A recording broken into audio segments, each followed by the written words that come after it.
ভালো কমেন্ট না করো, ভিডিও ভাইরাল হয়ে যাবে।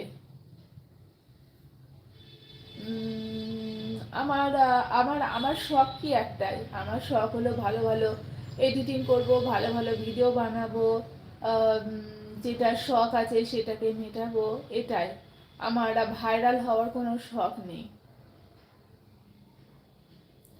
মানে আমার আমার ভালোবাসা থেকে, আমার ভালোবাসা, আমার ভালো লাগা এই থেকে আমার ইউটিউব চ্যানেলটাকে খোলা। তো আমি আমার যে ট্যালেন্টটা আছে, আমি যেটা করতে ভালোবাসি ছোটোর থেকে, ইভেন এখনো পর্যন্ত, তো সেই জায়গা থেকে এই ইউটিউবটা খুলেছি। তাই আমার ভাইরাল হওয়া না হওয়া এ নিয়ে কোনো শখ নেই মনের মধ্যে। কারণ কি হবে, যেটা যেটুকু ভগবান ঈশ্বর যেটুকু দিয়েছেন ওতেই আমি ভীষণ হ্যাপি। আর যেটুকু পারি সেটুকু, যেটুকু পারি যেটুকু জানি সেটুকু দিয়ে একটু কাজ চালিয়ে নিচ্ছি, এতটুকুই বাস। ভগবান